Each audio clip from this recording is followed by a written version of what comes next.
Fiction and reality. New stories, new ideas. Little Beth Entertainment.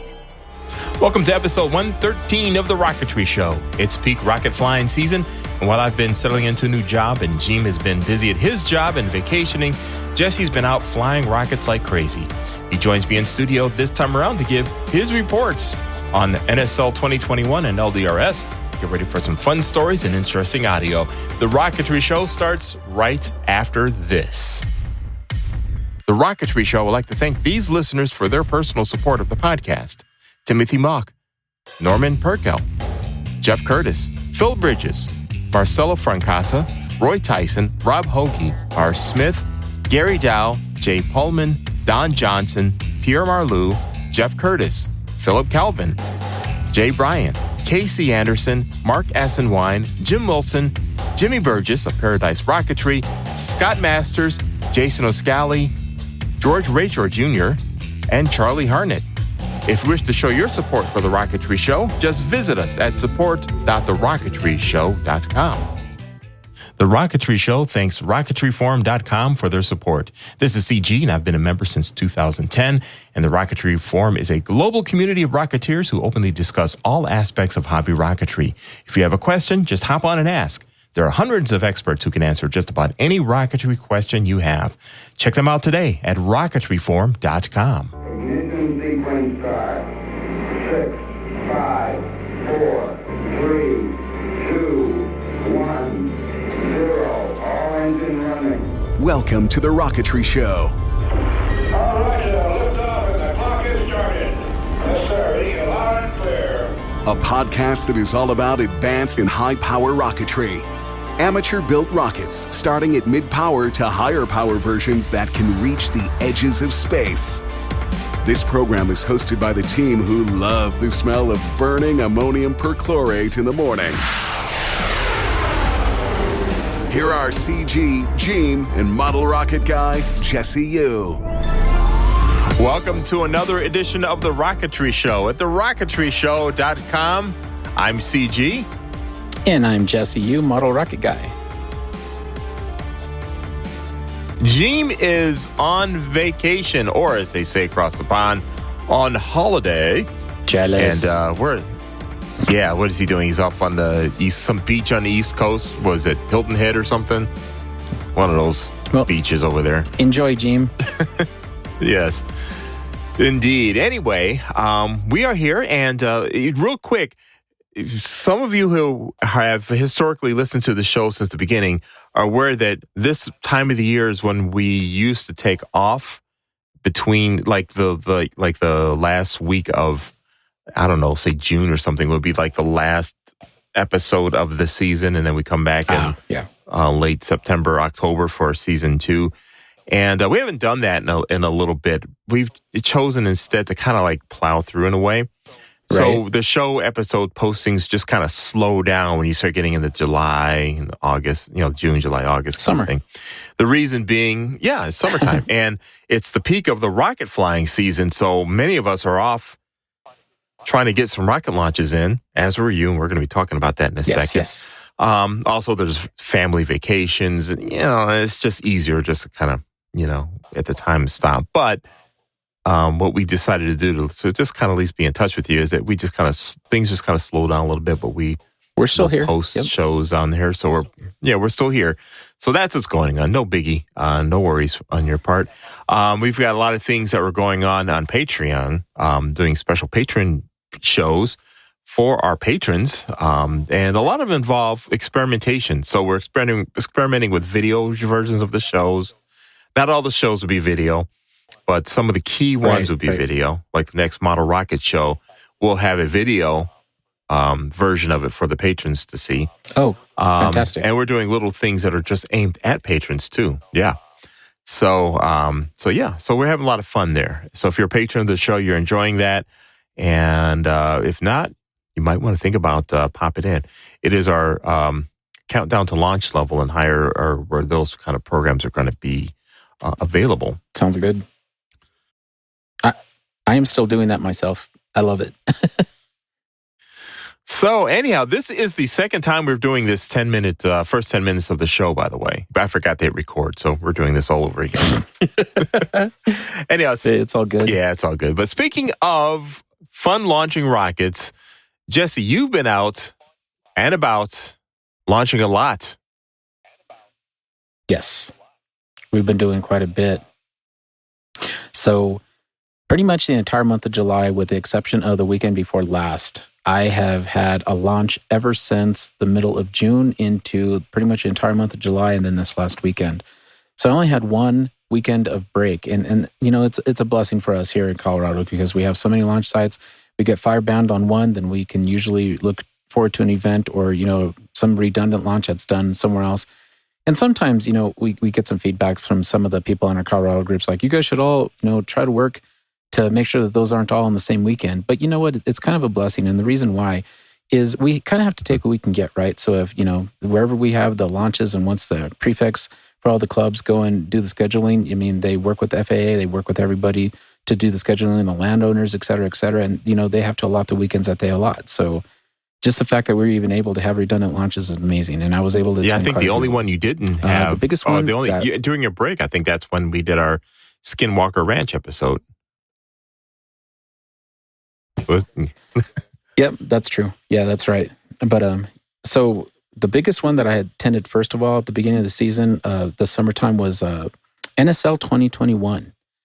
And if you guys remember, back in 2018, during episode 69, I was brought on to kind of be like a rolling correspondent for the Rocketry Show. And I went down to my hometown of Pueblo, Colorado. Well, it's not really my hometown, but I did live there at one point. Anyway, and that's where they held NARM 60, and it was done with our group score. That's there in Pueblo. I was able to interview a ton of different people, and we had aired some of those for episode 69. And then I was kind of in my learning phase, not really knowing how to do interviews with people and do podcasting and everything. But it was fun. It was a great experience, and I feel I learned a lot, and I've hopefully improved a little bit since then. In the same regard, NSL was chosen to be done here in Alamosa during 2020. And as most of you know, that got canceled because of COVID. And they went ahead and kept, you know, the bid there. And we did NSL back in March. And back in May, I apologize. And that was between May 29th and May 31st. I don't know why I keep saying March. It wasn't March, it was May. So it was done over the Memorial Day holiday.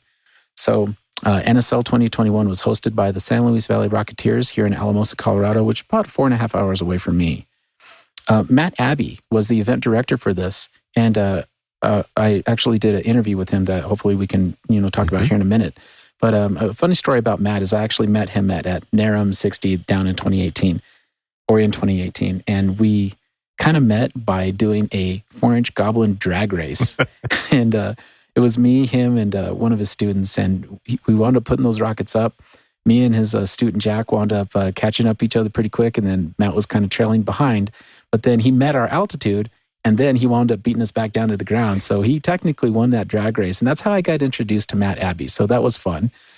The other funny thing about Matt is I met him again at Airfest, and then just to know that he's the guy who's setting up, you know, NSL was kind of a treat for us. So, you know, it just kind of worked out that way. So when talking with Matt, he explains kind of like how the, you know, event had got started and everything. And we'll talk about that here in a minute. Okay. But some of the things with NSL CG is the featured flights that they had. And I want to talk about some of those really quick here. Okay. Within those days that we had NSL, one of the ones that kind of stuck out for me, and you can see this on the website still for NSL 2021, was something that was done by Doug Gerard. Doug is out of New Mexico, and he, you know, drove up to Alamosa to present his rocket photography business that he does. What's interesting about Doug's setup is he has a huge launch pad. I believe this rail is probably about, you know, 15 to 20 feet in the air. It's huge. It's massive. And it's got a bunch of great irons and everything to keep it supported. Mm. And the thing about him is that he has like 9 GoPro cameras and a few still cameras that get triggered by the launch event. It's amazing. Tons of engineering and a few things that we've done there. So we definitely need to pull Doug on the show. I yes. think. Yes. I'm.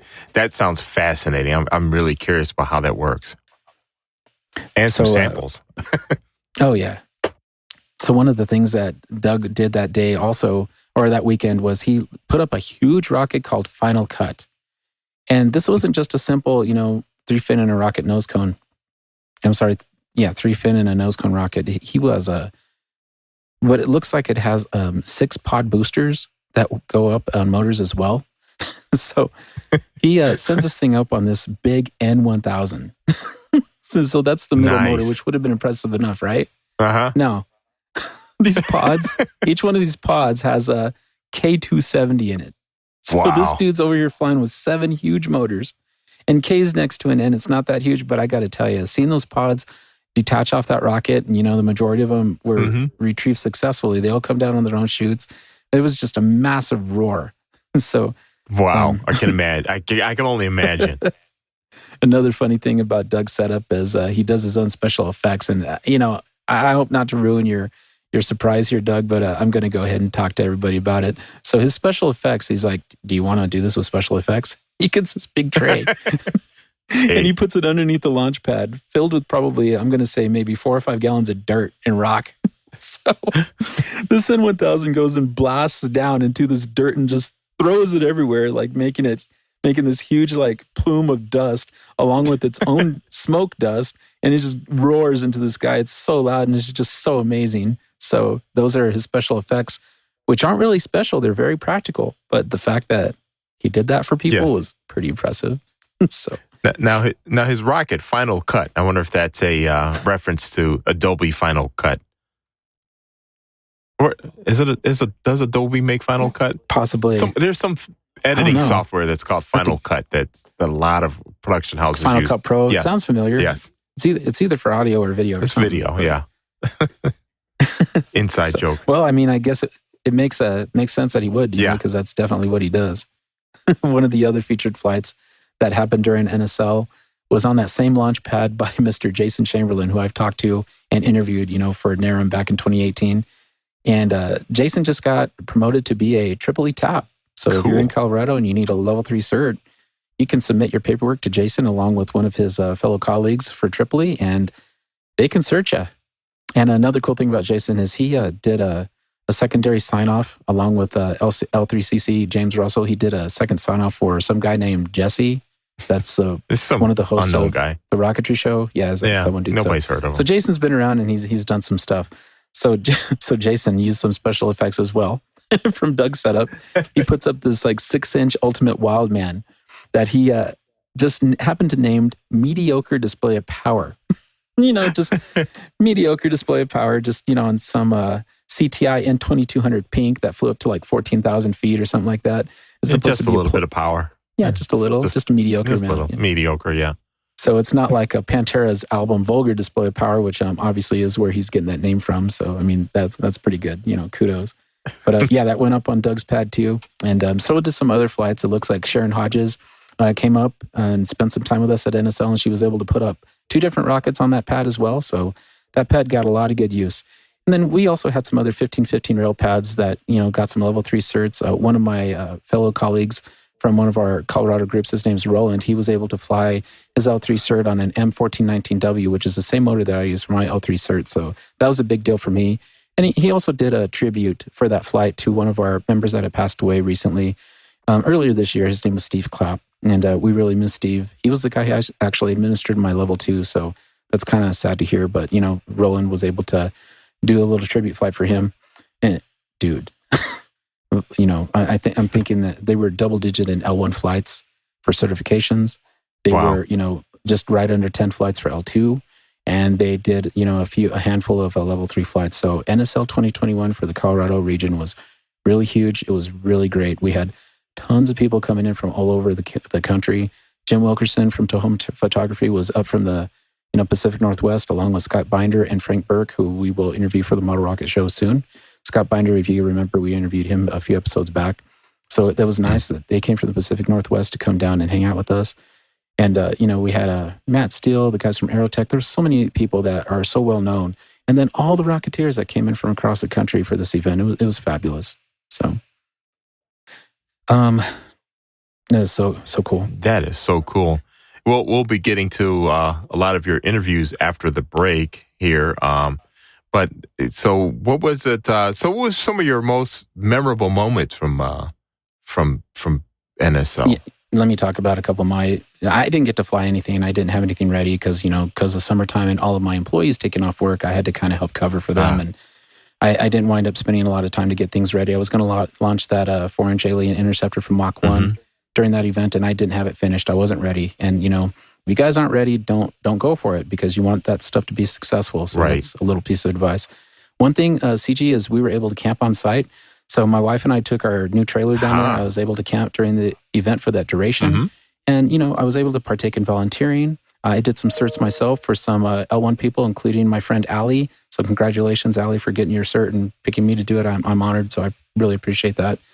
I was able to walk around and do some interviews with some Rocketeers and some vendors. So we'll talk about that here in a minute. Some of those vendors, CG, there's a huge list. Let me just kind of try to read this off in my head here. There was Chris Short from Chris's Rocket Supply, and he was there with Kendall, so it was really cool to see them. We had B. Dell and Keith from Altus Metrum. We had Aerotech, so we actually had Gary, Carl, and Dane. They were all there. That was fantastic. We had Estes, so we had Bobby and Jordan and a few people from Estes. And we had Balsam Machining. BMS was there. Bob and I believe his wife was there, selling some stuff and helping support. Scott Binder was there. And like I said just a second ago, and he was there with his store. So he sold a ton of rockets and a ton of motors. So thanks for, supporting him. Moto Joe is Joe Hinton. And he is one of our basically native Colorado clubs that sells motors on site. So him and John Scuba were there with Moto Joe, so, supporting that. We had Tim and his family from Apogee. Tim's wife was there as well. So, thanks to her for coming out as well. We had Dave and Stan drive all the way from Wisconsin, from Lock Precision. It was fantastic. And just to see them and, have them hang out with us. Nice. We had BJ Gray from Bama Shoots. He was there, showing some of his stuff that he makes and explaining a lot of things. And he wasn't selling anything. He was just there to answer questions and provide help. And he did some volunteering. So, thank you, BJ, for making the trip down. Steve Regal, one of BJ's proteges, and he's from Front Range Rocket Recovery. He was there also showing off and selling some of his shoots that he makes. And he does more of a custom type style, so you can always hit up Steve for some custom work. Let's see. Let me think here. Stan was there selling decals from Lock. He was actually selling his decals on behalf of his, if you remember our last episode, CG, for Planet Groove Art. So he was actually selling some stuff on site. Man, these decals were huge too, man. They were like 6 inches, big, and they could be decals for rockets. I mean, the stuff that he was selling was just absolutely amazing. Frank Burke was there as well with Dinosaur Rocketry. He flew probably 3 gliders a day, dude. He's such a good pilot. And just, my wife loves seeing gliders. And when I was like, hey, babe, come out and check, Frank's launching another glider. She's like, oh, really? She'd walk out, get the dog on the leash, and go take a walk. And it was fun because my wife kind of got involved. She really enjoyed seeing the gliders. There was a few others that, and I really apologize if I didn't mention them all. So if you're listening to the show and I didn't mention you, I apologize. But there was so many. It was such a huge event. So sounds like a lot of fun. And then, like I mentioned, I was able to go and do some interviews. So I kind of like to go through a couple if you'd like, CG. Yeah, we'll be, we're just a couple minutes away from the break here. So we're going to take our break and come back and just swing through the interviews and your background on those. So that's going to be a lot of fun. But your talk on the trailer just kind of reminds me real quick before you take a break.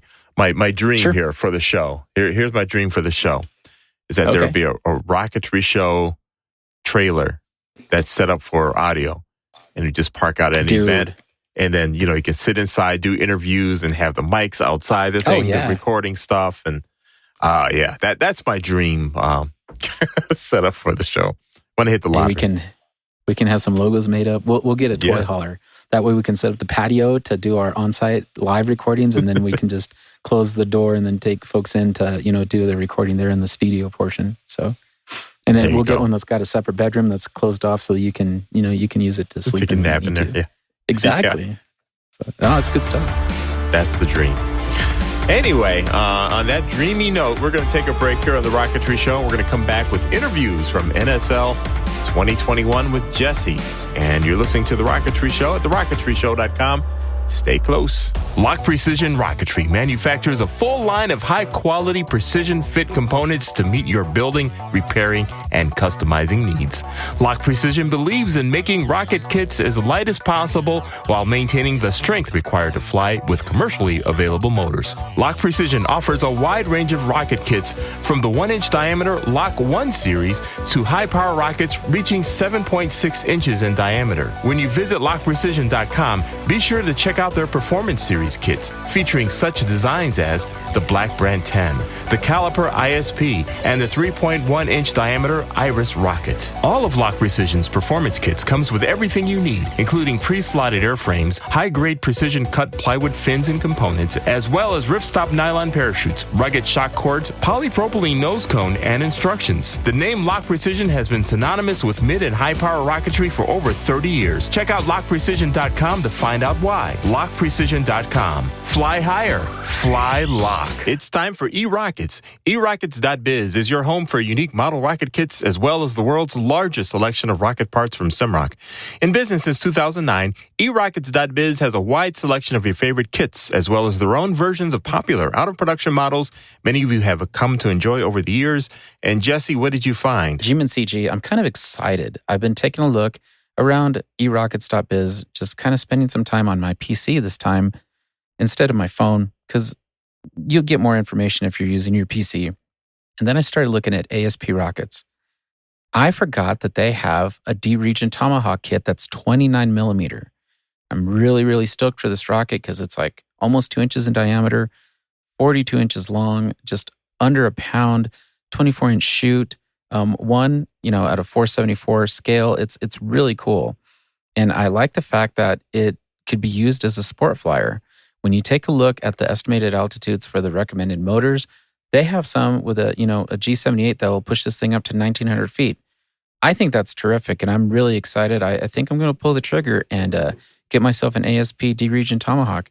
They also do have a couple of models similar to those in 24 and 18 millimeter sizes.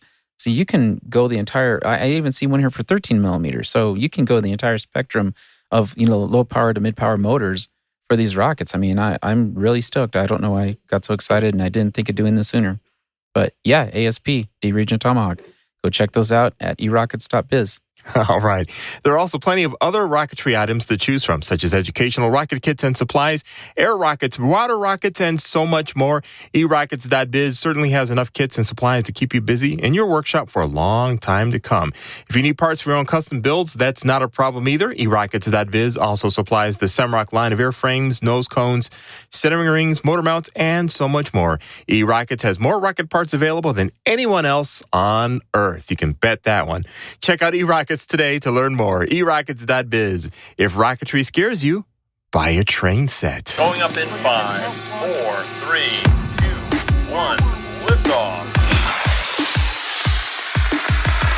From Little Beth Media, a new podcast on model rocketry with build techniques, model rocket history, interviews with industry insiders, stuff for beginners and longtime model rocketeers, everything from low to mid-power.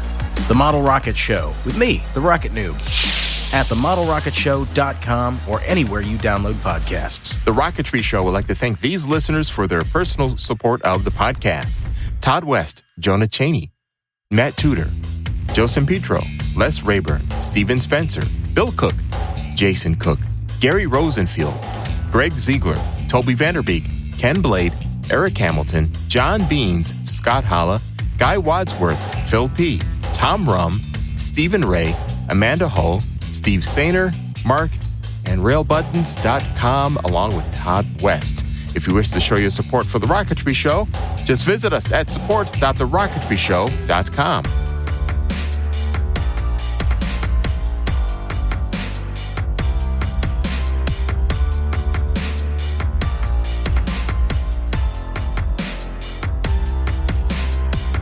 Welcome back to The Rocketry Show at TheRocketryShow.com. I'm CG along with Jesse Yu here in the studio. Hi. And we're talking right now. We're talking NSL 2021. We've got a number of things to go through.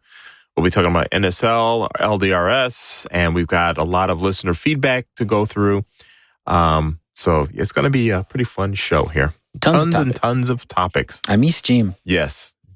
Miss Jim. Hopefully he's sipping on some mildly alcoholic beverage and relaxing after his long, strenuous grind of running a school during COVID. Well, he's running the technical side of the school, which involved all the remote. That's the job. All the remote teachers and all the problems. Yeah, so well-deserved break for him. So anyway, enough of that. Let's get into NSL 2021. So you've got interviews. Tell us about them. Yeah, so, I know it's been since May since we did these interviews, but we took some time to review them, and I'm pretty happy with the outcome. Takes a while. So the first, oh yeah, but it was fun. It was once again a learning experience for me. Now, real quick, that you talked about one of my favorite. You talked about having possible extra stuff that's for the patron side, or did that still work out that way? So, yeah, I still have some stuff that we probably won't air for this segment that we can air for Patreon. But these here that we have, that we're going to put out today, they're relative to it, and it takes us into NSL pretty evenly. So sounds like a great plan. So, the first person, he wasn't the first person I talked to, actually. It was on a Sunday, I believe. And this was the event director, Matt Abbey, who I just told you guys a little story about, with our, Goblin drag race that he kind of whipped us all on. That was really fantastic how that worked. So Matt is basically he's the president of the club for the San Luis Valley Rocketeers. And he was also the event director, with NAR's help and everything to get NSL 2021 set up. So what we do is we talk about how they worked with NAR to set up the event, and what the delay happened that was because of COVID and why they weren't able to do it in 2020, which is obvious, but you get to hear Matt talk about it. And Matt also runs the Alamosa Hobby Town.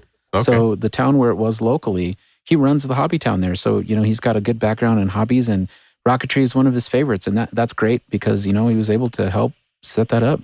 And he also explains how the community got involved and all the help from the volunteers that were there, Steve and his wife, and many thanks. And you can tell that the guy's humbled. And I'd like for you guys to listen to this. So CG, if you haven't heard it yet yourself, this will be good. I think you'll enjoy this. Hey everybody, got Jesse from the Rocketry Show here, talking with Matt Abbey, who is the event director of NSL 21, with the San Luis Valley Rocketeers. How's it going today, sir? It's going just fine, Jesse. Thanks for talking with me. I appreciate it. So, a lot of work, huh?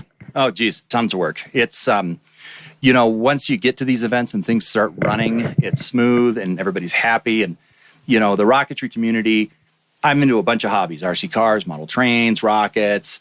The Rocketry community, in my opinion, has the best attitude of all of the different facets of hobbies. So when things start to go sideways, people just pitch in, and it's the pay it forward attitude that makes it work.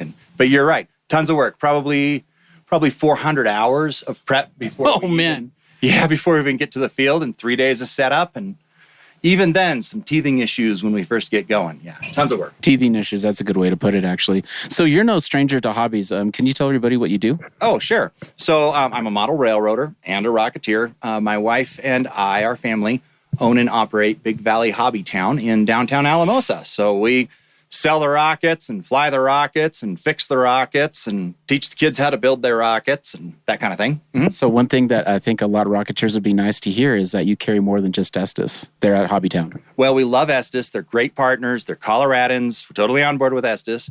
We carry Aerotech because, Gary and Dane and the whole gang over there are, deep supporters of the hobby. Also great folks to work with. We carry Jolly Logic. We carry Mad Cow. We carry Lock, quite a bit of Lock. Of course, the Aerotech Quest subsidiary, we carry their kits. I'm a really big fan of the new Quest starter launch range box. I think that was super smart with the engines and everything in it. It's been an easy sell from a retailer perspective, and it's easy for parents to use it and digest how the whole thing's supposed to work. So, it's an easy hobby to support. We're a really small store in a really small community. We've only got about 10,000 people in town, so I don't stack hundreds of engines. I stock what I know our club members are going to need, and that's about it. Well, I have seen some Ks in your store, so the fact that you can even get those here is kind of a big deal for us. Yeah, it's nice to have those local. There's only a few of us down here that have a ticket to fly a K. most of the time that big stuff, when it hits the shelf, I've targeted some person I know that's going to want it, and I'm creeping up on them. There you go.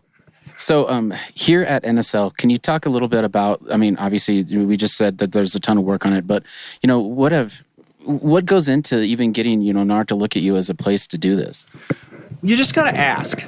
The NAR folks have the same attitude the rest of us Rocketeers do. They don't shy away from hard work. They have good attitudes. So we actually... the story, our route to NSL, is interesting because it started in Alamogordo. The guys down there, when they put on NSL, was it 6-7 years ago? They did a nice job. And even though it was hot, blowing red dust and wind, they did a nice job on that event. And I took both of my kids and 3 other kids that are part of our very small rocket club down with me. And we camped and flew rockets. And on the way home, I started quizzing them about what they liked about the event, what they would do different if they had it to do over. And one of the kids fired up his iPad and made 4 pages of notes. And so it's actually 4 teenagers from our very small club set up the framework and the plan for this event. And I just took it and polished it off for them. I had no idea. That's fantastic news. I had no idea that. So, wow. And your kids all are helping right now, too? Like they're out volunteering and doing stuff? Yes, exactly. So our club has 5 adults and about 8 kids, 5 of which are regulars. So we're small. And so my son, Toby, is supervising the pad support guys and just doing general help around. He's a Boy Scout as well. The Scouts are here helping, so we had to pull them in so we'd have minions to help us carry rockets and stuff. And then my daughter Emily is supervising the pad support volunteers. And then the Cole family, which is a regular part of our clubs. Steve Cole, Mr. Cole is the president of the club. They're keeping an eye on launch operations, on the COVID check-in, on the registration. But the only reason a club this small can put it on goes back to the attitude of the people in the club. We put the call out for volunteers, and they filled all the slots. So all we have to do is supervise an area. That's how we have it set up. That's great. So I volunteered for a couple of slots as well. I'm proud to do it. I'm happy to be participating in it. Yeah, no, it's worked out swimmingly. Mm-hmm. And everybody kind of has a job. And, when I was talking around with some people, it's like, you know what, I had volunteered for some stuff, but I'm not on the schedule. And we go back and look at the volunteer schedule that's on our side. It's like, oh, yeah, I'm not on there. And they're like, oh, man, I was looking forward to do some stuff. It's like, hey, go talk to these guys. I'm sure they'll use you for something. Yeah, exactly. We had about, a dozen slots left open still Thursday night before the event. Not super critical because I built redundancy into the schedule. Yes, you did. So every spot that needs a person has 2. And including the supervisors, because one of them's a teenage girl got called to work. Oh. So she was working yesterday when she should have been supervising, but I had 2 supervisors. So that was covered. All the open slots. I left a Sharpie hanging on the board, and people filled it all in. That's amazing. Fantastic work, guys. How did you get all the vendors to participate in this event? So I went to an old NSL site and looked at who the vendors were and started firing off emails. Nice. That was it. And, the other part of this, of course, is owning a hobby shop. I send a text off to Aerotech, send a text off to Locke, send a text off to Estes, and like, hey, we're going to do this. And then, of course, the NAR guys, the supervisor is director of national events, Ed LaCroix. He's a NAR guy, super helpful. He started passing the word around. We just set up a Gmail account for the event and started working from there. Most of the work is done, at night in your sweatpants after everybody's gone to bed, right, trying to catch up on emails and can you bring stuff for the raffle box? But it all came together. Just everybody did their piece, and that's why it's working. Yeah, it's a fantastic event. There's a lot of people here. I met Matt Steele. I had no idea that some of these guys were going to come down. And, we got David Stana from Locke. You got Scott Binder. You have Frank Burke. We have BJ from Bomba Shoots. And we also have Steve Regal.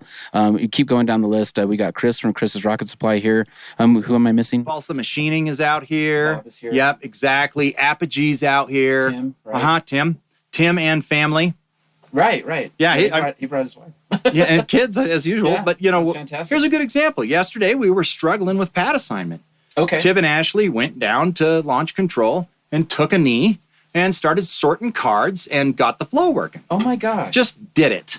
Awesome. And then John Scuba from Moto Joe, he Yes. had a launch control shift, just had his knee rebuilt, the poor guy. Right. He, limped on down there. Sorry, John. And took a seat, looked at the line, grabbed the mic, and just started drilling the line and got it all caught up. Did a great job. Thank you, everybody, for your help. That's amazing. Yeah, it's absolutely a community effort.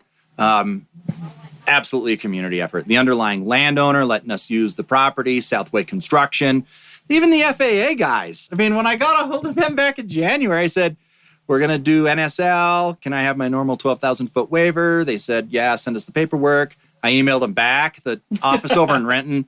Okay. Hey, what would it take to get 30? And what they said was, get your paperwork in fast. And they handed us a wide open 30,000-foot AGL waiver for 3 days. We don't have to call anything in. That's awesome. High five, dude. Seriously. Thanks. Just working on that alone is a big deal. Yep. So anyway, that's the story, man.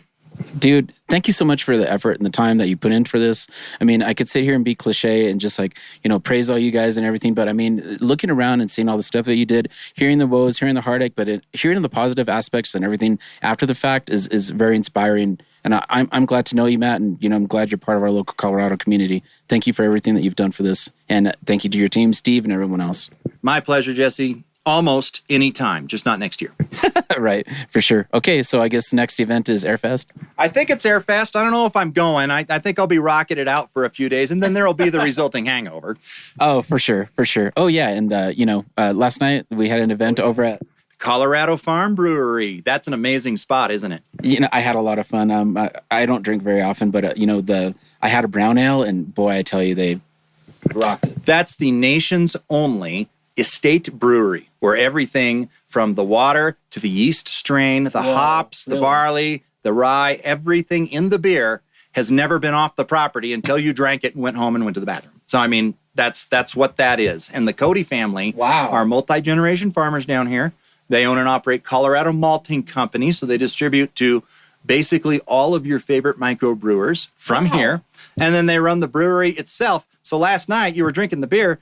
That was Josh Cody pouring the beer, with the guy with the beard outside behind. And then the sausage, that's Chris Gosser and Gosser Sausage, that was also a family business. So good. He's a professor at the local university, and then, does what we all do, hustles it on the weekend. He was making the sausage. So all the principals were standing there serving and pouring and helping us enjoy our evening. It was fantastic. Once again, thank you for that. That was worth it. And we all got to hang out and talk to all of our friends that we talked to on, Messenger, talked to, just remotely through emails or whatever. Sitting face to face with all these people, it was great. So, hey, one more high five. One more high five. Thank you so much, guys. I appreciate everything. Bye. That was fun to listen to there. That was pretty cool. Matt and his community, he's very proud. He's got a passion for his community, and it worked out to everybody's advantage. Everybody at NSL was walking around with a smile on their face. That's exactly what you want to see during an event. Indeed. And, we got tons of vendors that were there. And one of the other ones that I want to talk about here was with Matt Steele. So Matt he wasn't there the entire time. He made the trek on his own from Utah. So he kind of went by himself, and that was cool. But he was able to join us later in the event. He took some items to show people that were walking by his booth that they'll be releasing soon. And I was excited because I got to meet him for the first time. And I was able to see him talk to other Rocketeers that I've only seen in forums, like names that were huge that they're just sitting there talking to Matt Steele. And it was kind of cool because Matt has that one glider that he created for North Coast Rocketry, and he's standing right next to Frank Burke with his X-15. Just seeing these guys do the camaraderie in the community together, it's amazing. But I have a clip from Matt if you'd like to play that one next. Okay, here we go. Matt Steele at NSL. Cool. Pack up and get ready to go. Come out and say goodbye. I'll be out there doing whatever the RSO does. Okay. So as you guys heard, we got just a couple minutes here with Matt Steele. I'm going to bother him while he's eating his lunch. So we're Sunday afternoon at NSL, and we got some stuff falling on the cars over here. Dude, thank you for making the trek out. No problem. It's always fun to get out and finally see people after about 2 years of being tied up, and this is a wonderful field. enjoyed the drive out and enjoyed seeing everybody here. It's been really good. I'm glad I got to spend a little bit of time with you here. Is there anything, specific to NSL that you wanted to talk about?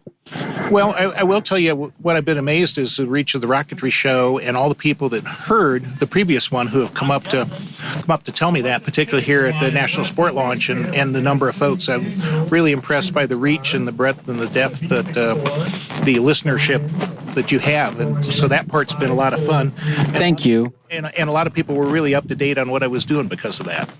Right on. You had mentioned before on the show when we interviewed you a few weeks ago that you were going to present some stuff here at NSL. Can you talk about that a little bit? Well, what I did is I brought the Scorch, and I brought the small javelin, and I brought a Corporal that I'm going to release at the end of June as well. Awesome. So, and then the other thing is that got released is I have I do the little drill altimeters from Poland for competition. Right. So that now I have a version that is a single event timer, and it literally is about the size of your thumb plus a very small lipo.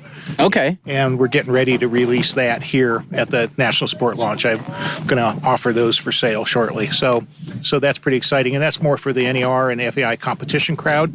But I mean, it literally, you can put everything you need to do a single event timer and altimeter in a small mini engine sized package.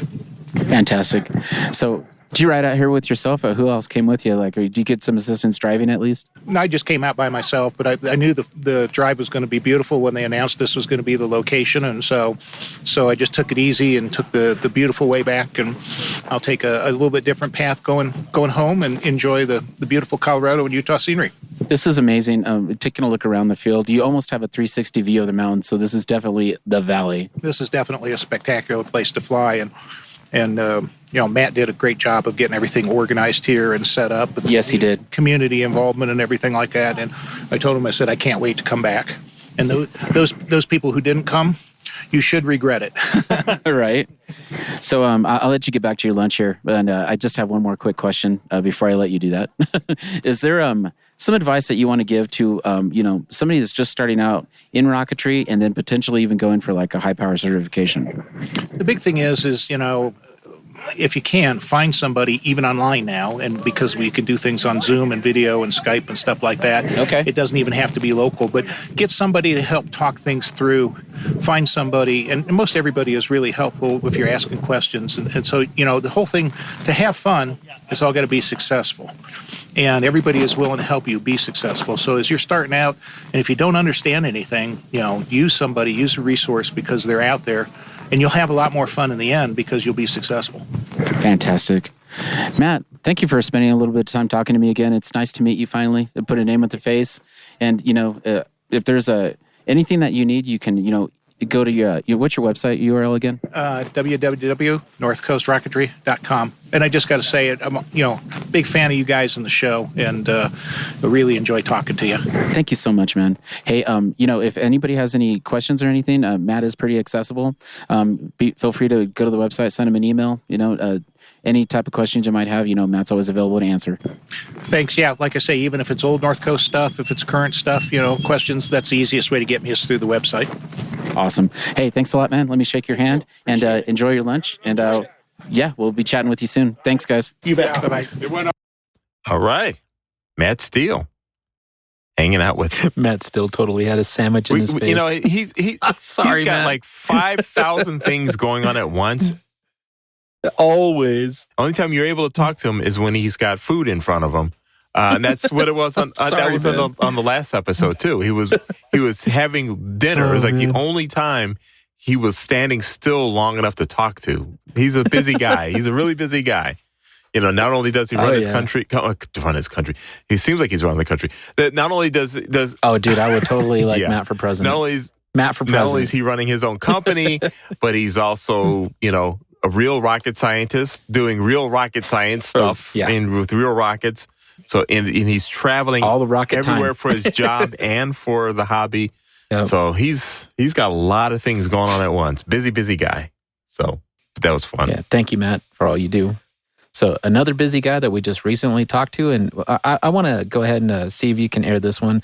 This was Dave from Locke. He didn't talk about on the last episode some of the things that he's talking about here. And this is a short snippet. It's just a couple minutes long, but if you guys want to listen to this one, I think you'll enjoy it as well. Okay, here's Dave Barber from Locke giving us some insight on things that were not talked about on the last episode.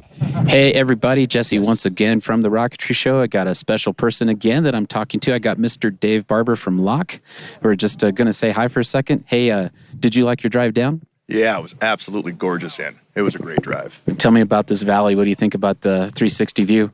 It's going to be, it's in the top 3 launch sites I've ever been to, if not pushing for number 1. This is gorgeous here. Thanks for that, man. So you got a special guest with you, right? Yeah, Stan came along on this trip. Dude, I'm really glad that you came out to my neck of the woods. It's kind of surreal to see you here. So I appreciate you guys making the drive out. No, it's a great place. We got a lot of friends out here. Matt with the Hobby Town in town is awesome to work with. And, of course, Chris has came on out as a vendor and just to catch up with all the other vendors here, too. It's good to be able to sit down and chit-chat and great view. It's just a fantastic place. So, I'm going to put you on the spot for just a second here and then I'll leave you alone. But I know that you recently did something out at Michiana Mayhem. Can you talk about that real quick? Yeah, so we have our 5.5 Iris we wanted to get up and out, and I thought putting an M in it, and I figure I better do the paperwork on a level 3 at one of these days and get that out of the way. So we did that, and I used one of Aerotech's their M685, and it was fantastic.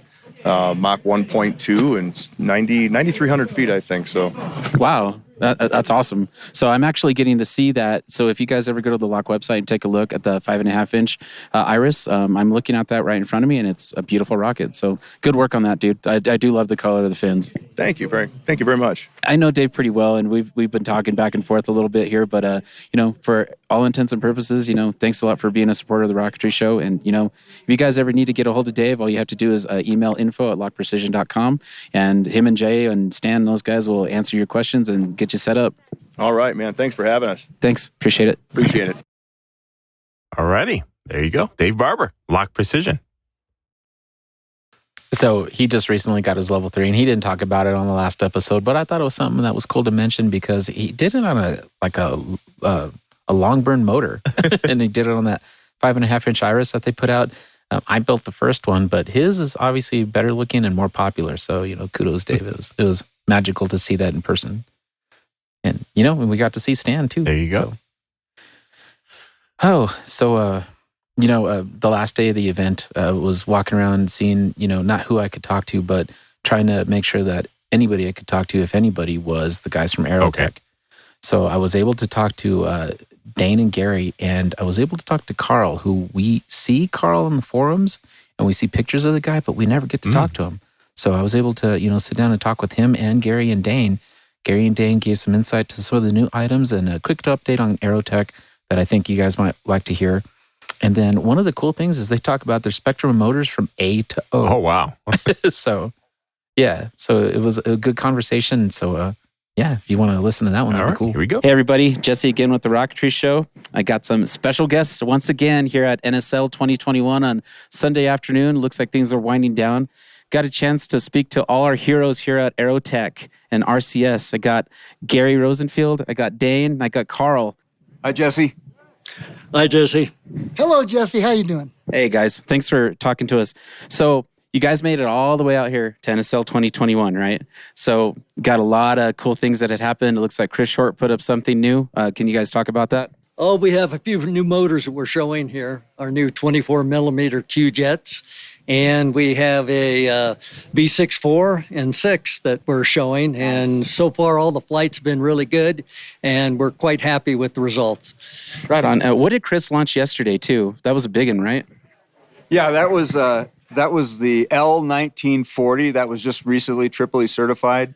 The target is collegiate teams, but it is an awesome motor. Uses propellant X.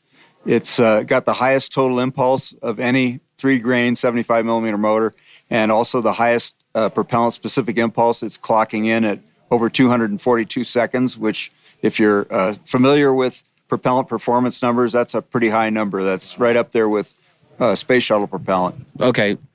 We go all the way from Q-Jets, and I start talking about that L. I apologize, guys.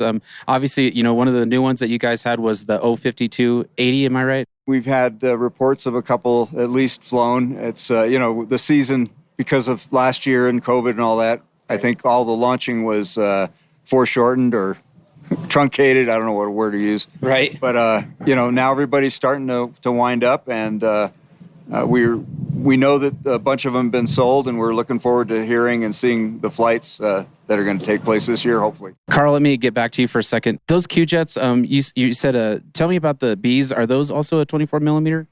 No, the Bs are the 18 millimeter size, and that'll, directly compete with one of our competitors. Oh, okay. So which sizes are the 24 millimeter? What impulse? What impulse? Well, we have a D22 and an E26.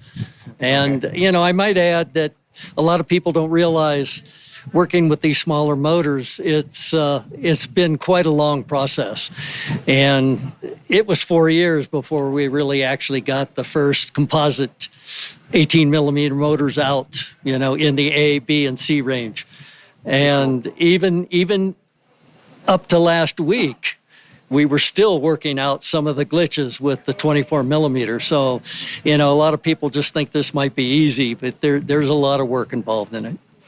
I'm not going to lie to say that none of us don't appreciate your guys' efforts. Just to have something like that in that realm, it's pretty impressive and exciting for all of us, especially these lot guys over here who are telling us to text them because they got some stuff that can fly on that propellant as well. So Dane, what other stuff do you guys have going on your side? Well, here at NSL, we have our first combined Aerotech Quest catalog. So we're covering model rocketry and mid-power, all in the same catalog.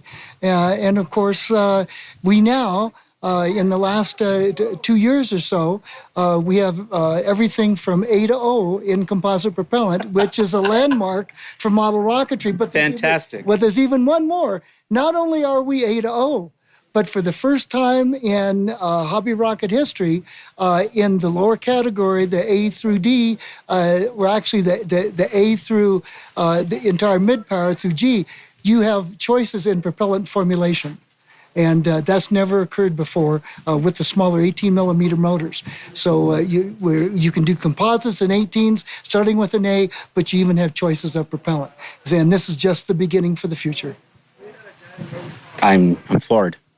That's amazing news, and this is all introduced at this event. Well, the choice of propellant in 18s, it's actually been out going on 2 years now with the Q-Jets, okay? The other wonderful one we have here is the classic Interjet. And I'd like to have Gary talk a little bit about that because Interjet has a very special place for him in his own history in this hobby. Okay, well, I started out with small model rockets, 18 millimeter, just like pretty much everybody else back in the early 70s or even actually 1969. And then in 1971, Centuri introduced their new catalog, which had the two-page spread on the Interjet line, which frankly changed my life when I saw that. I had just about worked my way through the entire range of model rocket motors, all the way up to F-100s. And when I saw the Interjets, I realized, like Dane likes to say, this was going to be the future of the hobby, at least for me, and I know it was for a lot of other people. So when Interjet went out of business, roughly 1974, the Interjet line pretty much convinced me or influenced me to become a model rocket manufacturer because I knew there was a market for these products. And so this new Aerotech or Interjet by Aerotech F-52 is a tribute to the original Interjets. We went with a propellant that was as smokeless as we could make it, which with modern ingredients was a little more difficult because the old binder, was more primitive, but you didn't need as much oxidizer to make it smokeless. You have to really increase the solids loading on the HTPV propellant to make it smokeless. So we did our best to do that, and we've actually made the old F-52 a little better. It's got about 40% more total impulse, same average thrust. So I believe the burn time's a little bit longer. but we kept the propellant weight under 30 grams or 30 grams even, so it's USPS mailable. And then Dane and our graphic artists worked tirelessly to create a label and graphics for the packaging, which are awesome. And I think everybody is appreciating it. And it's just an awesome product. To reintroduce this thing 50 years later, because we are at the 50-year anniversary of that first introduction of Enerjet. All right. It's just an awesome timing. And, there's a number of nostalgia products out there. And I think this was a great one that Dane and company and the whole crew worked on. Carl, too. Wow. And, just to throw in a little extra there, Dane and Carl, we couldn't do it without them. And we've become, as they call us, the Three Amigos. I don't know what. Well, I was just going to call you guys the trifecta, but the Three Amigos is just as well. So I want to say one other thing about the Enerjet. I believe that for the model Rocketeer community, it was the first time that we ever observed supersonic shock diamonds exiting from the nozzle of a model rocket motor. Yes, sir. All right. Wow. Yeah. Jeez. That's the kind of impression it made. I want to add another thing. Just I want to thank all your listeners and including all our customers, everybody who has supported the hobby rocket industry over the last, especially over the last 18 months or so, because it's been a very difficult time for the industry. Thank you, all of you, for supporting us and supporting all the other manufacturers and the dealers. It's been very important. We all appreciate it. Thank you. So one thing I want to thank you guys on behalf of the Rocketry Show is we've had some guests who we have recently worked with that have reached out to you personally to say, hey, are these guys legit? What's their story? And I appreciate the fact that, number one, you're on with us for Model Rocketry Show, and then you got Bob Brown to testify with us about some Airfest stuff and, the Argonia Cup and a lot of that stuff. So, everything that you guys have just done for the industry, even us little guys just doing a little podcast here, we appreciate everything that Aerotech has done for the industry as well. So, it's our pleasure, Jesse. Let me shake your hand, sir. Thank you. Let me shake your hand, Carl. Thank you for what There you've we done. go. Thank you. Thank you. And then Dane, thank you so much. Thank you for all your support. Yeah, guys. This is fantastic stuff, and I'm proud to, be a Aerotech supporter. Thank you, guys. Yeah, appreciate it. Thank you. Very cool. Very cool. A lot of it. Yes, those guys are so awesome. Seriously. I got to see them at Ldrs too, and one of the funny things that I'll just talk about it now is when I was able to launch my rocket at Ldrs, I was in the back of our issued golf cart because the sand, it's not sand, but the salt is smooth enough that you can drive a golf cart across it. You can't do that on the terrain at most of these other fields. So that's going to be one thing we miss at the Salt Flats. Being towed by Jen Gatewood and my crew that was going out to the pad with me, and I took this from Jason Chamberlain. When him and I were going to launch our rockets, we would call out to people across, and I looked at Aerotech. It's like, Gary Rosenfield, I fly rocket on an Aerotech motor. Oh man, the cheesy smile that came across his face, something I'll remember forever. So, thank you, Aerotech, for being, down to earth, real people. Don't go anywhere. There's plenty more to go, but we've got plenty more to come, I should say. But we've got one more break to take here at the Rocketry Show, and we'll be right back right after this. Don't go anywhere. North Coast Rocketry, one of the first high-power rocketry kit companies ever, takes advantage of over 30 years of high-power experience by a world-class Rocketeer. You can look to North Coast Rocketry to expand your high-power rocket fleet. In addition to great kits, North Coast Rocketry also stocks lots of must-have items and accessories for every Rocketeer's workshop. Find out more about these kits and other great products today. Go to NorthCoastRocketry.com. And while you're there, don't forget to get their latest catalog, NorthCoastRocketry.com. Advanced rockets that are easy to build, fun to fly, and look great on display. It's time for Serious Rocketry. Serious Rocketry, in business since 1998, providing the Rocketeer with great kits, motors, supplies, and more. They have lots of products in their ever-growing web store with fast shipping, wide selection, and courteous service. You can also check out the amazing and popular Serious Rocketry kits that harken back to the days of fun-to-build detailed kits that are more than just 3 fins and a nose cone. And Jesse, sitting in for Jeem, what did you find? CG and Jeem, one of the rockets that I noticed that was on special right now for the month of August with Serious Rocketry is the Serious Rocketry Eradicator. The Eradicator is one of the transition series, which is made to fly on F&G motors And they even advertise that you can get a level 1 certification on this if you get an H motor with a 29 millimeter motor mount. The Eradicator does have heavy wall body tubes, laser cut aircraft plywood fins. It's got a really cool straight ring tail fin configuration, so the fin can actually goes into a wider upper body payload, and the way that they do that is just really cool.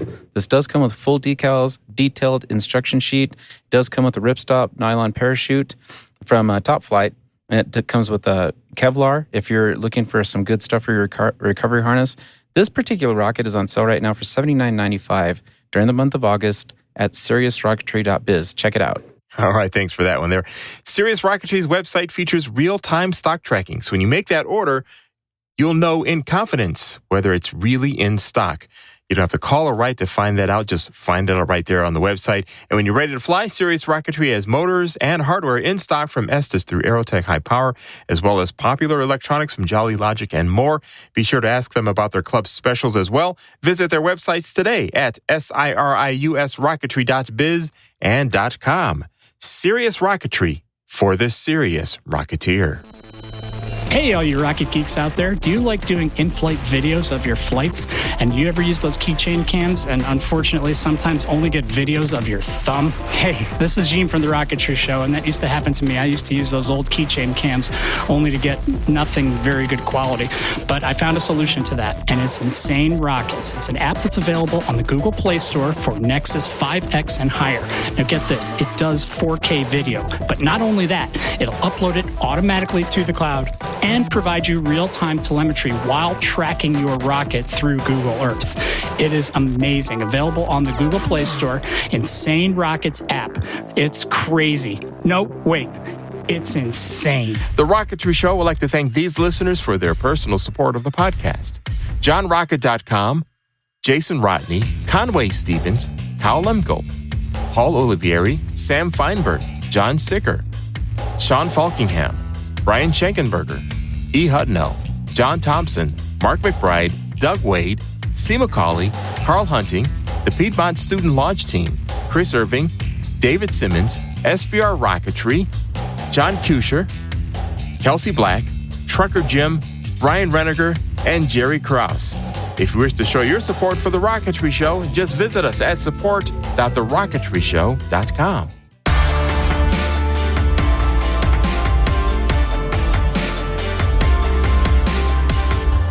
Welcome back to The Rocketry Show at TheRocketryShow.com. CG and Jesse here. We're finishing up discussion on NSL 2021, and then we've got LDRS to talk about after that. And then your listener comment, feedback from the mailbag. So, Jesse, take it away. So, CG, check this out. Okay. One of the guys that was there at NSL 2021 was Neil Baker, the president of UROC, the Utah Rocketry Club that hosted LDRS 39.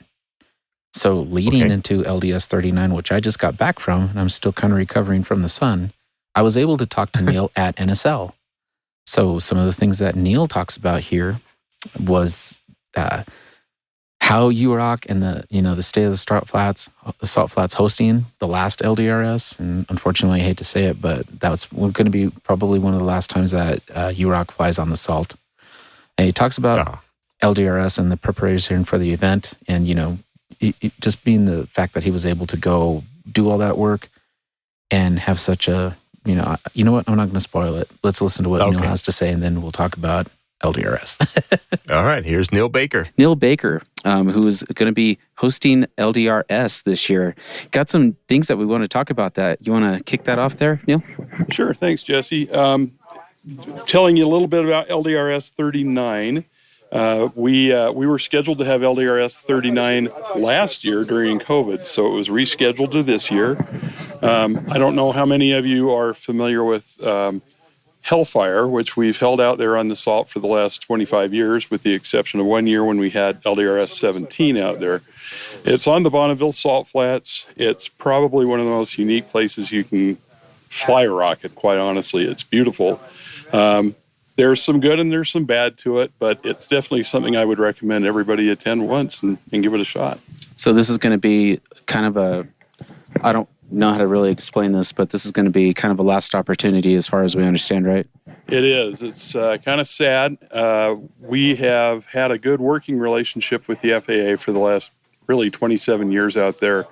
Unfortunately, given the situation with the air traffic approach, which happens right over where we fly, this is the last year they'll be allowing us to have a COA out at the Bonneville Salt Flats. Unfortunately, there's nowhere else to move in that area because we're surrounded on both sides by military airspace, which is not an option as well. So this will be our last Bonneville Salt Flats launch. So the key here, everybody, is if you are available to make it out during the dates, and we'll talk about that here in a second, you've got to get out to the Salt Flats and go participate in LDRs 39/Hellfire. For sure. We have a waiver in place. It's standing waiver of 12,500 AGL with windows to 25,000 feet. Right. That's what we've had in years past out there. It seems to work pretty good out there.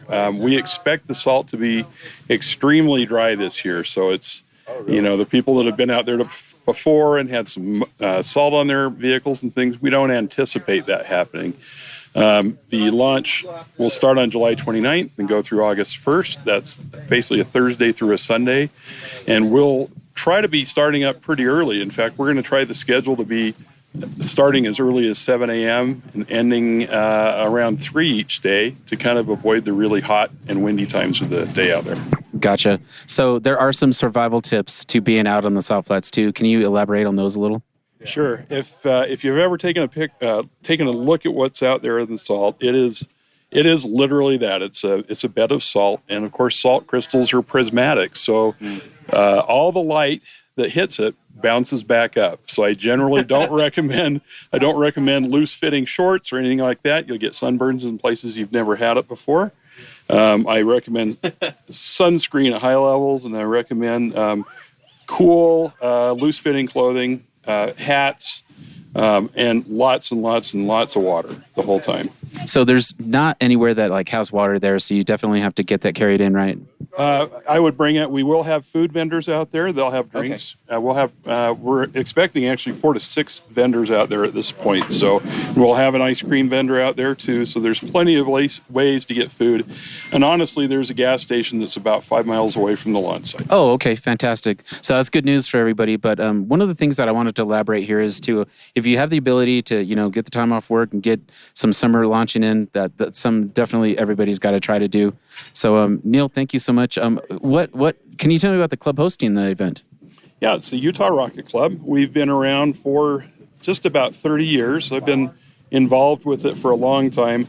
The club continues to grow. I think right now we're around 200, maybe 250 members. A lot of student participation and a lot of old-timers like myself. We have a lot of new blood in the club right now that's coming online, which is great. And we service pretty much all of Utah. We've got guys that come up from southern Utah. Okay. Most of the members are here in the northern part of the state. Gotcha. So I happened to be present, at LDRS 38 when you were told that, the Salt Flats was going to get LDRS for, last year. And then, of course, it got moved to this year. So that was pretty exciting. I got to celebrate that with you guys. So, but, it was nice to put a name to the face. I've been wanting to talk to you for a while. And, I appreciate everything. One quick question I want to ask you, I've been kind of asking everybody, what kind of advice do you have for new Rocketeers that are looking to do high power certifications? What's some of the key points that you look for that you can advise on? I think the biggest trick is to keep it simple. We see a lot of new students, college students in particular, that they have some great grandiose ideas on what kind of cool things they can do on their projects. I'd say get those level ones first. Keep it very basic, simple, and use the club you're near. The club members love to share their knowledge. They're more than willing to share their advice and experience.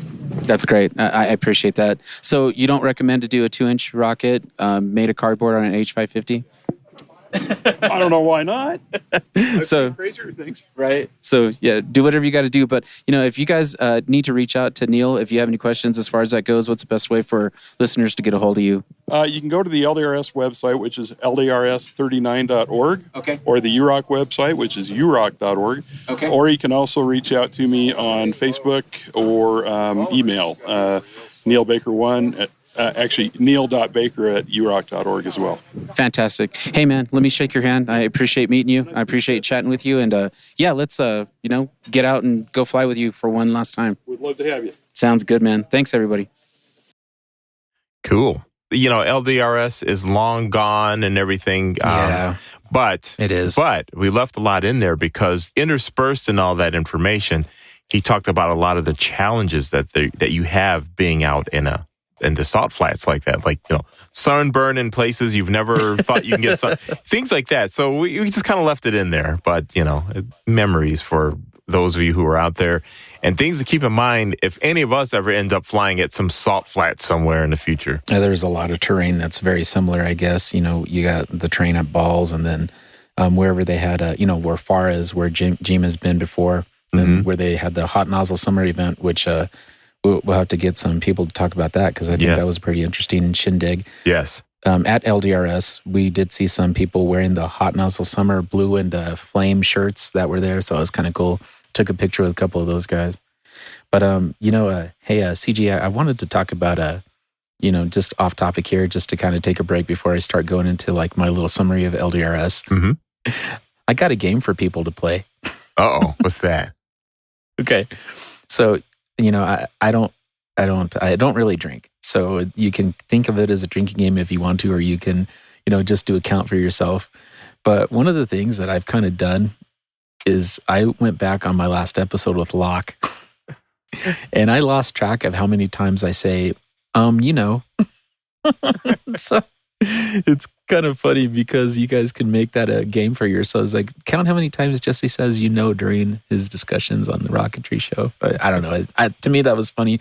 My wife pointed it out to me, and I kind of went with my hair down. She's like, no, that's going to be your thing. That's going to be your thing. It's like, okay, well, maybe we'll make that a thing on the show. So you guys can count how many times Jesse says and maybe I'll do something special for you. Who knows? Mine is my little chuckle, which a lot of times I edit most of my chuckles out of the show, but some still make it in there. So that's my little thing.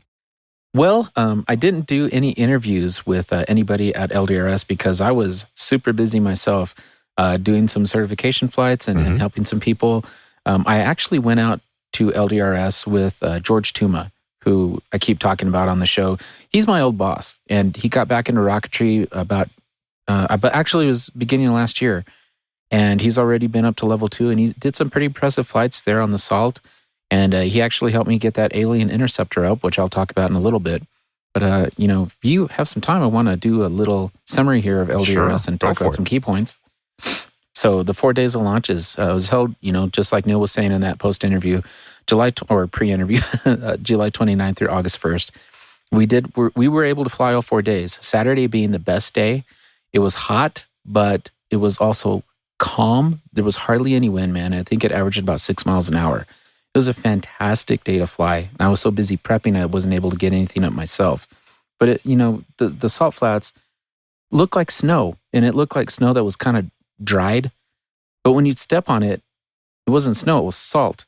And it was so hot. And just like Neil was saying, it reflected and it did some weird things to your suntan. And, I've learned really hard that the best type of sunscreen is that copper tone, the one in the white and blue can, the spray can. Okay. I got the 100 SPF, and boy, I think I look pretty good right now. So it didn't crisp me up like some of these other launches do.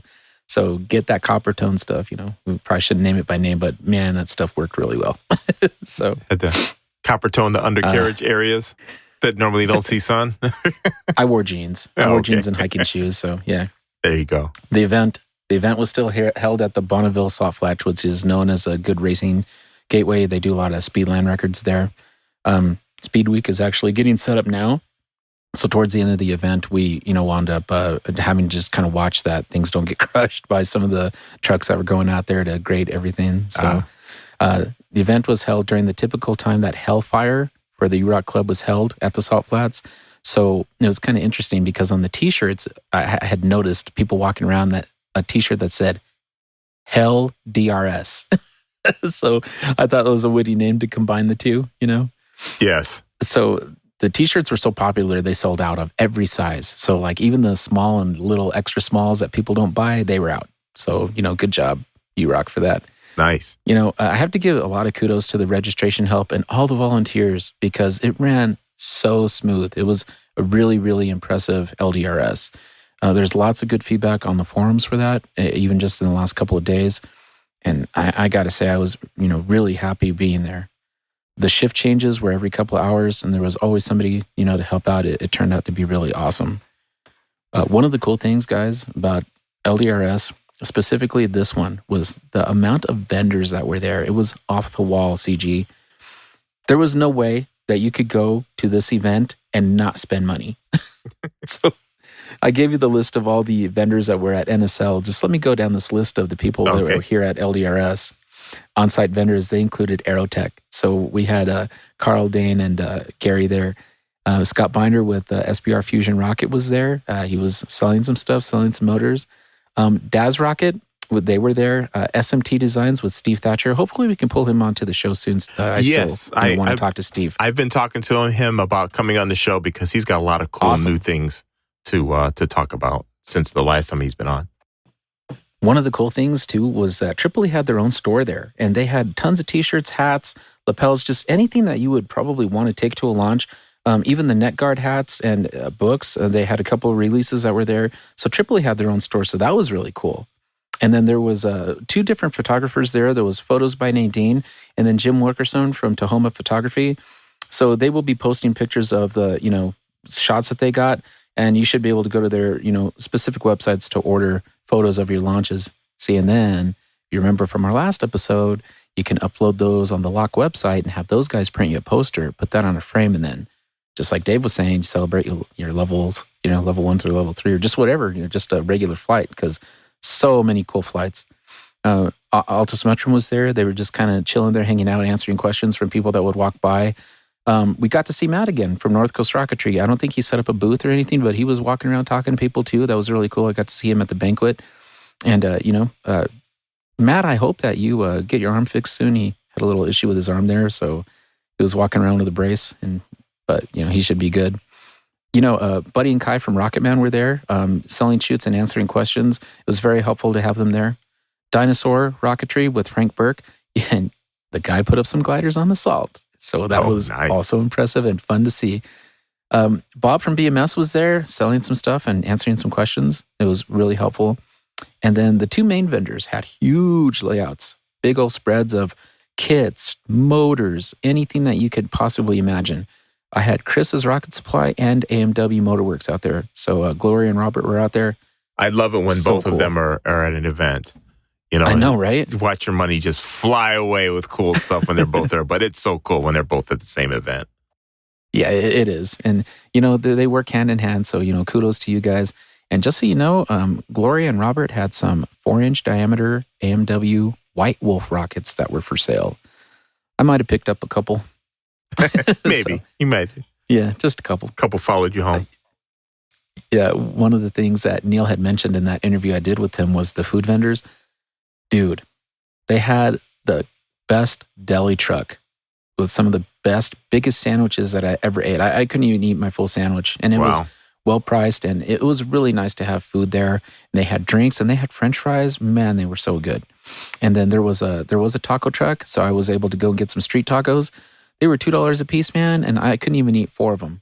Wow. So that was a cheap lunch. It was tremendous stuff. Then there was a noodle bowl truck. Didn't get to eat at that one, but everybody that walked by with a noodle bowl, I was kind of jealous because I didn't pick that out for lunch. But the tacos in the deli were okay. And then ice cream truck. You know, you could go and get a cool fix. Yes. And there's tons of people eating popsicles and ice cream. And even on the hot sun, it just evaporates so fast that it didn't matter anyway. So nobody got sick from the milk chocolate ice cream, but that's good. I can't eat cold stuff like, you know, milky cold stuff in the sun, man. So, you know, those of you that were able to do it, that was cool. And, you know, the ice cream truck was great. It was a great addition. Events for LDRS. So on Friday, there was TRA Tech. And I believe there was events on Thursday and Friday. So TRA Tech had a few presenters, and it was kind of what I want to call a Narcon type convention, but it was more related to the stuff, that Tripoli is, famous for, such as experimental things and just stuff that more advanced Rocketeers talk about, where I always kind of feel myself, and please correct me if I'm wrong, but I always kind of feel like NAR is getting people into the hobby, and Tripoli is what you kind of graduate into, and that's kind of how I look at it. Yes. And these events kind of showed how that works, but it was really cool.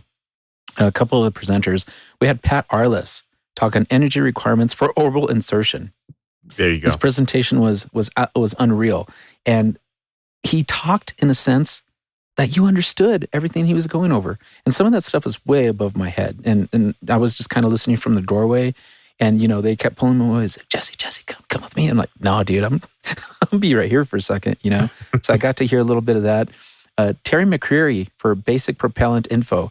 Being in Tripoli, one of the things you do is, work on motors, and, you try to figure out what all that stuff is. He gave a really good summary of how to kind of get into that. So that was really cool. Andy Berger, he got recognized at the banquet as well. But Andy Berger they're talking about Spaceport America Cup and working with university teams. And, CG, that's one of the things that we kind of do here on the Rocketry Show, is try to pull in some of those to get that next generation in rocketry, whether it just be for propulsion and everything that they do for their job and, and for the hobby as well. So, thank you, Andy, for your presentations. That was really cool. John DeMar was able to talk about igniter composition, which helped out a lot of Rocketeers. He talked about a lot of the stuff from the formulas and everything. And then, of course, did a presentation on selecting motor hardware. Fantastic stuff. Gary Rosenfield, of course, we had to have the master. He sat there and talked about advanced solid propellant development. Thank you, Gary, for your presentation. I didn't get to sit on that, but, I'll be looking forward to hearing all about that. B. Dale Garby from Altus Metrum talked about building better electronic bays. So B. Dale, is one of the developers for Altus Metrum, kind of explained how the stuff should go together. And then he also did a presentation on saving ounces to gain altitude. Now, we throw an M motor in a rocket, and we're like, oh, we're not concerned about the weight. It's going to go up and it's going to power through. And that's usually true. But if you're going up for any type of record or anything like that, you wanted to hear B. Dale's presentation. And then we had Buddy and Kai Michelson. We talked to them. They were talking about rocket recovery solutions, and they did a really good presentation, answered a lot of questions, and it was nice to have them there. So one of the things that I was able to talk to Neil Baker about is that these recordings that they did are going to be up on the Tripoli website soon. So those of you who listen to the show, you will be able to see those presentations and, get educated from them. Lots of good presentations. Those guys are really confident and really good at answering questions. Boy, it was great for the first TRA Tech. It was awesome to see. And then Saturday night, they didn't have any presentations because that's when the banquet was held. So a couple of key points on the banquet for Saturday night. The first off, it was sold out. Like I had to beg Neil to let me, hey, if there's any spots that open up, let me know. So he was able to pull James Russell aside, and we got a ticket. And so that was cool because I wasn't initially going to go to Ldrs. I didn't register in time. So I missed the whole online register thing, but I was able to register on site and then put my name in the hat, in case somebody canceled. So I was able to go, and that was great. They had a great spread of barbecue with a salad bar and a dessert bar. The food was amazing. So thank you for the host hotel for doing all that. During the banquet is when they hold the TRA meetings, and the TRA meeting took place after the fact. Some of the announcements, included, the elections. So I'd like to, first of all, congratulate Bob Brown, who we interviewed, during the Argonia Cup episode and about the Cloudbusters. He is our Tripoli president for this year. So Gerald Mew, thank you so much for your efforts and everything that you did. You butchered my name when you announced my flight, so thanks for that, Gerald, but it's okay. Gerald is still on the board, but Bob Brown is taking his place as the president. But, Gerald was highly recognized and thanked for his hard work over the last year, and I just wanted to say thanks, man, for that. And yes. Gerald, he'll be sitting in that chair again. Gary Dickinson, Chris Short were reelected, and then Pat Artis, I apologize. He joins him as one of the new directors. And one of the reasons that Pat got selected to be one of the directors is because Deborah Clomas, who everybody knows, from working with Tripoli, you've had to talk to Deborah at some point in your life. She got a Lifetime Achievement Award. It was a very special moment for her. She got a Lifetime Achievement Award. Yeah, and then she got a lifetime membership awarded to her too from Tripoli. So hopefully we get to see her go and fly some more rockets. She's not on the board this year, but the recognition was well deserved, and she's going to be missed. But you never know; she might come back and take her place at some point, or we'll just see her on the flight line because I know she'll be out there flying. Good stuff. So, one of the bad things in the last couple of years that Tripoli has had to face is that there wasn't a lot of members. Out of, I believe, potentially 7,000 members out of Tripoli, less than 1,000 voted for both the last couple of years. So, when you guys get asked to vote next year, put your votes in. Goodness knows you might have voted for, more ridiculous things. Get on the Tripoli website when it's time to vote and go submit your votes. They have good summaries of the candidates there. And those who got reelected definitely deserved it. But we just want to make sure that the members get out there and voice your opinions, So that's one thing that they had kind of asked me to talk about, and I just wanted to make a mention of that. So, all righty. Let's Very see. Cool. A couple other key points before I talk about featured flights, because I got a huge list of featured flights, and then we can go into some questions here. It's not huge. It's just, maybe 5 minutes worth. But let's see here. Kevin Trojanowski was presenting on-site pins for certification. So those who actually got certified for level 1, level 2, level 3, and even junior L1s got a special pin for their certification on-site at LDRS. So they certified the paperwork right off the bat, and you got your temporary card and you got your certification pin from Kevin Trojanowski. So it was nice to meet him, and it was nice to, see people get awarded those. And, there's a couple of pictures floating around on the Facebook and even a TRF that show you that little pin, but I thought that was really cool. Mm-hmm. So a couple things to note there. Indeed. Featured flights. So, guys, I was talking to Neil Baker. I called him to, see if there was any key points that he wanted me to highlight. So I got on the phone with him, a little bit before we did this episode here. And there's so many that it's going to be really hard to, kind of go over them all. If you look on, the forums, Facebook and TRF, you'll see a lot of flights that were done, a lot of cool things. Let me just go over a few of the key points. So Tim Dahl, who's one of the major flyers from the Pacific Northwest, if you've been at any type of launch at all, you've met Tim. He walks around carrying this huge 10-inch diameter Saturn V. He put it up, again, at this event on an M1297W. Oh, nice. It was amazing.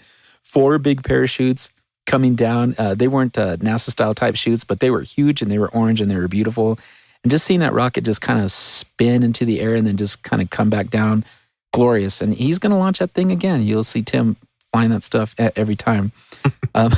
So there was a lot of makeshift type rockets. One of them that was kind of stood out to me was a Jack Daniels bottle. That was a rocket that was made by Mike Moda. And boy, that thing flying up, it was pretty cool. It's going to have some minor repairs that have to be done, but I'm sure he'll put that up again. But it was really cool and it looked like glass, so it was really impressive. Nice. There was Alan Overmo and Jack Anderson doing a drag race on 7.5-inch V2s. Man, that was loud and it was impressive. And I believe they were Sparkies, and boy, you definitely had to have been there for that. One of the other rockets I thought was really cool was a Mad Cow, Mega Cow Bunga by Jack Anderson. And that was flown on a K805 Mojave Green. So wow. This particular rocket was dressed up in a Mountain Dew type decor. And then the green flame from that motor matched the color of his paint perfectly. I just wanted to highlight that. I thought it was amazing to see. One of those when you turn your heads and you catch that, it's like, oh my gosh, that's so cool. So Jim Wilkerson got a couple of good photos from that, and a couple other people did too. You can see those on Facebook. If you go to the LDRS 39 group, you can see all that stuff.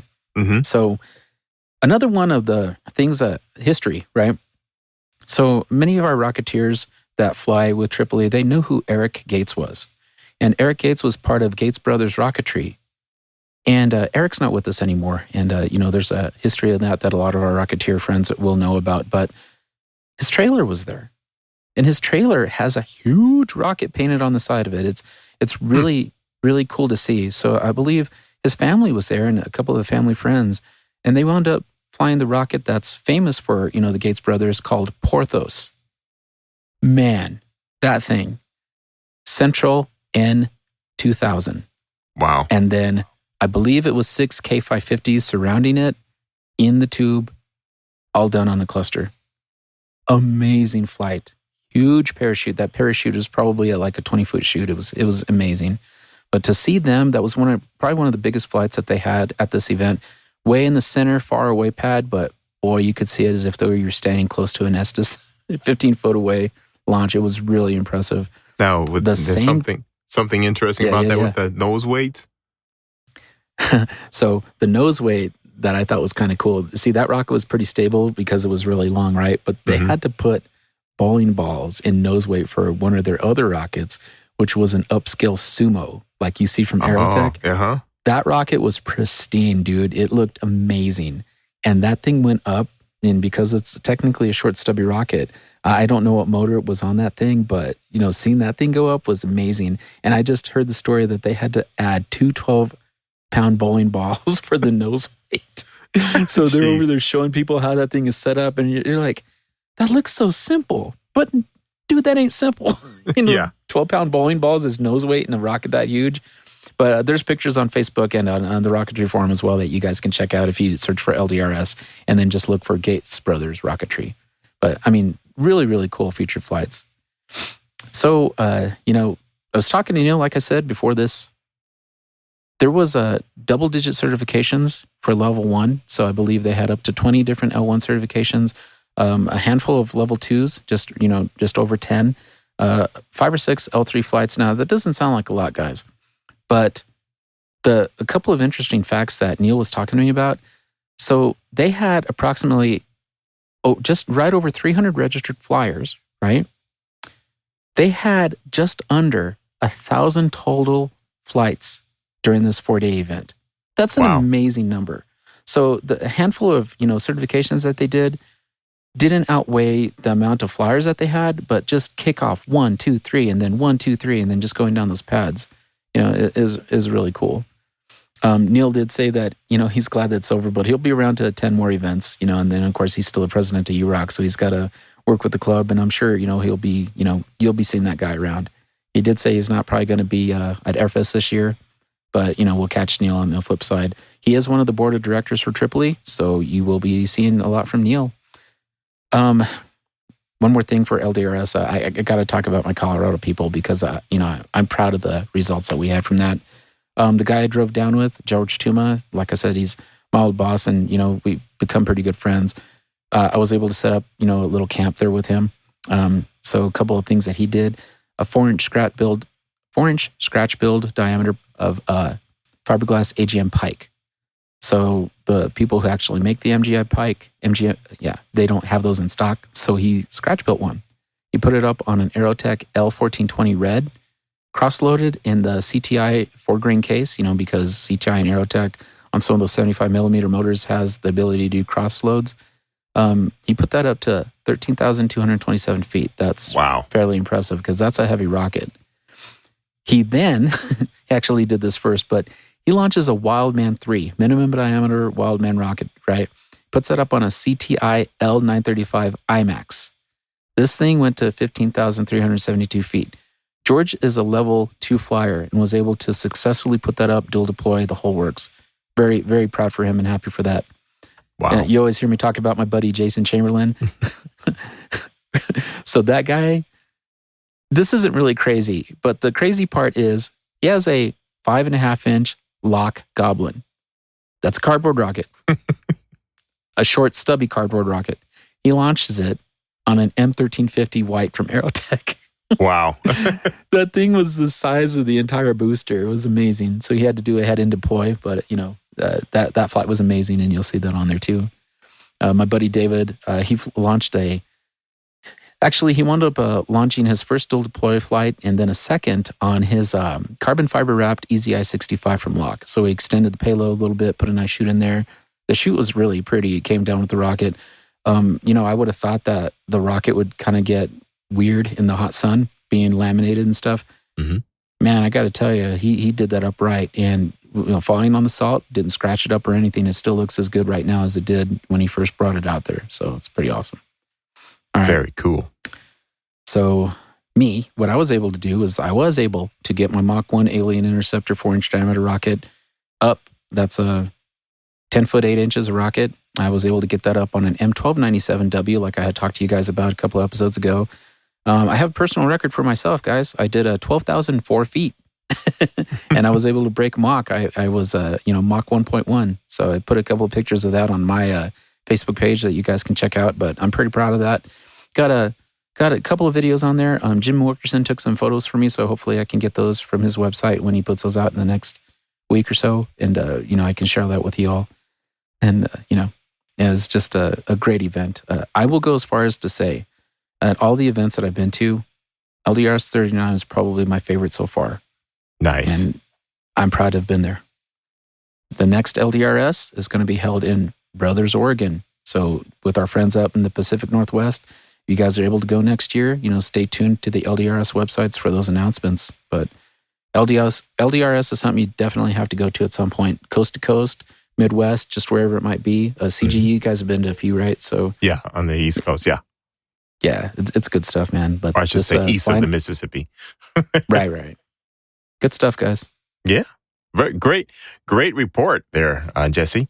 And it's so detailed that we'll do a kind of abbreviated version of our listener emails and things from the mailbag.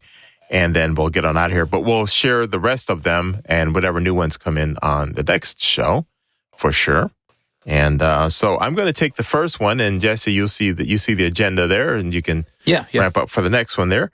So from our mailbag, which is mailbag at TheRocketryShow.com, if you want to give us feedback on anything or ask questions and all that. And this one's from Kevin H. And he's talking about OCD rocket checking. On a previous episode, we were talking about, the nervousness you get when, you want to make sure you got everything right, because the last thing you want to be is that person that forgot to attach the nose cone to the shock cord and, blah, blah, and all that. So Kevin says, I have the same problem, as far as OCD rocket checking and being paranoid. Right. So he says, solution was simple. Before launching a complex rocket, I lay out the parts in the bed of my truck. I take a picture, then a picture of each completed assembly step, charges filled and attached, and burrito reeved, quick links, etc., etc. And now when it's on the pad and I'm wondering if I did something, I just take a look at my phone and he just reviews the pictures. Good. Yeah, that's a good one. So for anybody else that has that. All right. So that's that was from Kevin H. And Jesse, what do you have there? Yeah, I got a couple of patron episode feedback here. First one I see is from Jonah Cheney. So thank you, Jonah, for responding on that.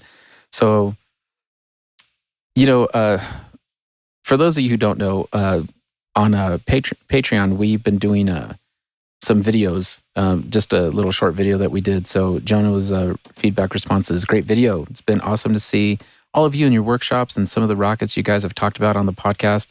Excellent way to do it behind the scenes. Looking forward to future content. So are we. We're looking forward to doing some more. So, yes. Kyle MQ, he says, hey CG, if you end up doing the display on the wall behind you, check that video. Most times I see a video of a screen that has lines moving horizontally through it, which is annoying as a cat without food at 2 a.m., but more nauseating. Dude, I get what you're saying. That's cool. Yes. It's good feedback. That's what we need. Yeah, and for the video, we have to make sure that the screens are synced in such a way where you don't get those lines in it. I know exactly what you're talking about, Kyle, and that drives me nuts as well. But we need the feedback, so thank you. And then he also says, great first video show. I love seeing everybody set up. Thank you, guys. That's what we need to hear. Yeah, that first video was quite the experiment, and we're kind of working around some of the technical challenges of gathering video from different machines across the internet and piecing them all together with one audio soundtrack. So it's an adventure to sync it. So sync the video and audio from all these different sources. A lot of things you don't normally think about happens. Right. So we'll keep working on that one there. And let's see here. Last but not least here for this episode of the show, we've got more. We've got more in the mailbag here, and we'll go over those in future shows, as I said. But this one is also from YouTube channel, from our YouTube channel where our shows post, and we do get comments on that on a regular basis. And this one's from Jeff Codes, and he says, great interview, guys. This is from the episode with Zyla Foxland. So it goes, Zyla is a whirlwind of energy and knowledge. Also found out through this that she's also a fellow ham radio operator. Is there anything she can't do? Right. And she does a lot of things. If you check out her YouTube channel. Yeah, I get impressed. She also went to a rocket launch with that hot nozzle summer, so I think she put up a couple more birds. So, you know, that level 2 wasn't just her second rocket. She's been putting up some other things. So thank you, Zyla, for sticking around. I mean, that's good to know that you're one of us. Yes. And her building stuff is unreal. Like, I'm just watching that stuff, and I see myself just kind of staring at the screen, holding my food in my hand, like, what the heck did she just do? And she's got impressive builds with everything else. So, yeah, go check her out when you can. Impressive science experiments, too. Pretty cool. Yeah. Anyway, so that's been a nice, long, jam-packed episode for you here at the Rocketry Show. So it makes that long gap without between shows worth it, doesn't it? Come back and just dump a boatload of stuff on you. More stuff than we could fit into an episode here.